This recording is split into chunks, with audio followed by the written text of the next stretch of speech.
sejak kapan usaha ini berdiri, Pak? Nama usahanya Usaha Roti Prima, berdiri sejak 2001.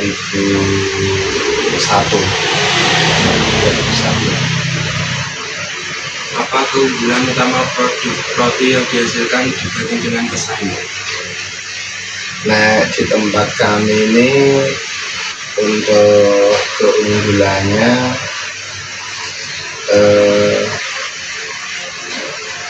harga bisa request ya. Nah, untuk roti pesanan itu kan harga bisa request ya. Jadi saya nggak matok harus harga segini itu enggak. Jadi seberapa harganya saya bisa melayani.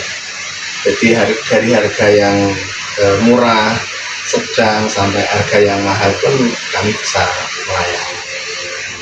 Untuk rata-rata produksi Rata-rata produksi per hari berkisar 5 sakan. 5 sakan itu kalau dikilokan sekitar 125 kilo. ini nanti dijual semua Ya, sehari semua. ya kebanyakan kondisi momen-momen sawalan ini malahan cenderung pesanan-pesanan orang punya hajatan.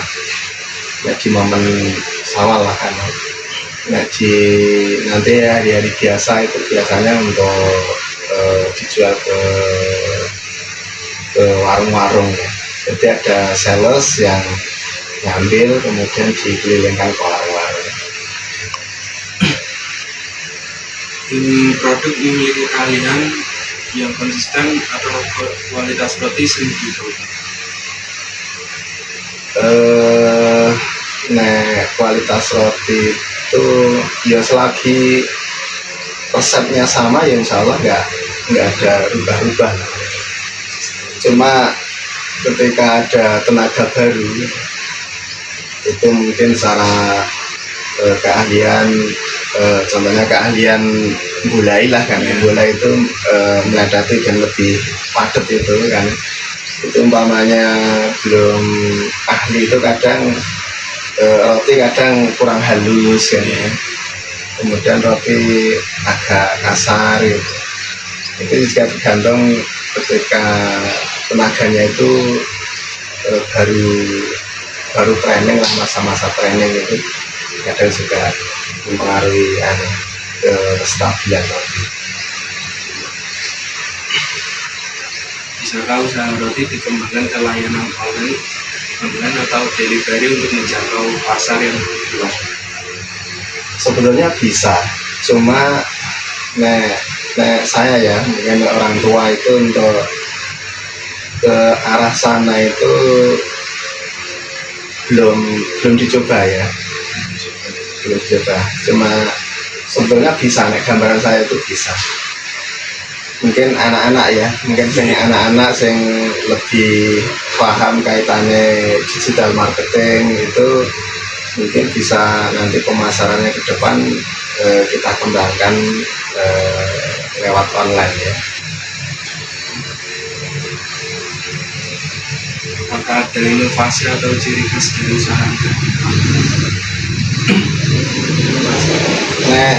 Inovasi itu ya sesuatu yang wajib kan. Karena sebuah usaha itu nggak ada inovasi ya, kadang bisa saja terlindas kondisi zaman ya.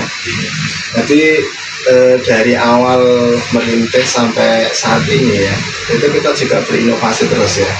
Baik inovasi kaitannya jenis roti maupun inovasi yang lain lah. Jadi contohnya dulu itu awal-awal ngerintis buatnya cuma roti yang ada menteganya itu aja lah kan, sama yang ada kelapanya kan. Kemudian berjalannya waktu harus dituntut untuk berinovasi, ngembangke produk yang lain lah kan. Contohnya mungkin ada donat, ada roti goreng ya. Kemudian berjalannya waktu semakin lama semakin kesini itu pesanan-pesanan untuk tiap orang hajatan itu semakin lama juga semakin banyak. Kita juga dituntut bisa membuat roti-roti semacam itulah kan ya. Seperti roti kumpul ya, roti bolu yang besar-besar ya untuk orang hajatan itu ya. Kita juga dituntut untuk berinovasi ya kaitannya pangsa pasarnya ya. Punya pangsa pasar kelihatannya mulai bergeser ya. Yang dulu itu di tempat kami itu omset terbesar kan kadang ke pasar, ke warung, toko kan. Sekarang juga bergeser, omset yang besar itu malah justru yang pesanan-pesanan ya. Pesanan-pesanan orang punya hajatan itu. Apakah naik turun harga bahan baku mengganggu stabilitas biaya? Ya jelas itu. Nanti ketika kondisi seperti ini ya, ini kan termasuk harga bahan baku termasuk mengalami kenaikan. Di antaranya plastik lah kan, plastik maupun telur ya, ini kan mengalami kenaikan. Jadi juga akhirnya ya harus menyesuaikan. Kondisi saat ini solusinya harga saya naikkan ya. Jadi dengan adanya kenaikan bahan baku ya dampaknya mau tidak mau harga ya harus dinaikkan. Apa saja tantangan terbesar dalam menjalankan usaha ini? Kompetitor, terutama kompetitor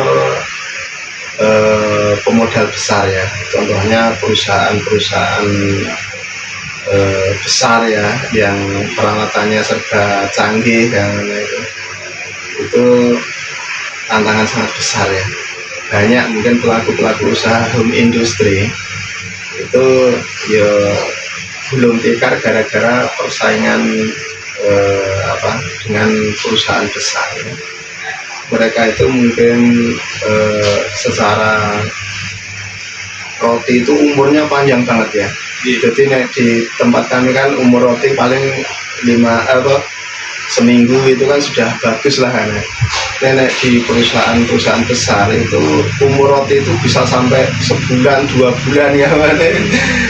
Sehingga ya mereka itu mau memproduksi itu nggak takut risiko rotinya itu GS atau retur kan.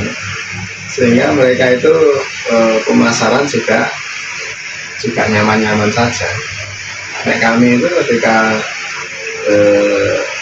buatnya itu kalau pesanan hari apa itu juga harus disesuaikan, nggak harus dicicil lama-lama itu loh, karena umur rotinya itu pendek ya.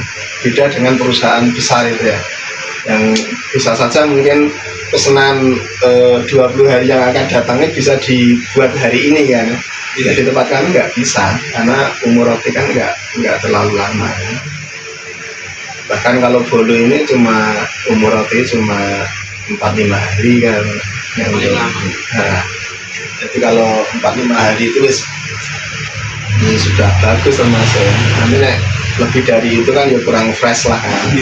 Bisa saja mungkin lebih panjang lagi berjamur kan. Jadi tantangannya persaingan dengan perusahaan-perusahaan besar kan.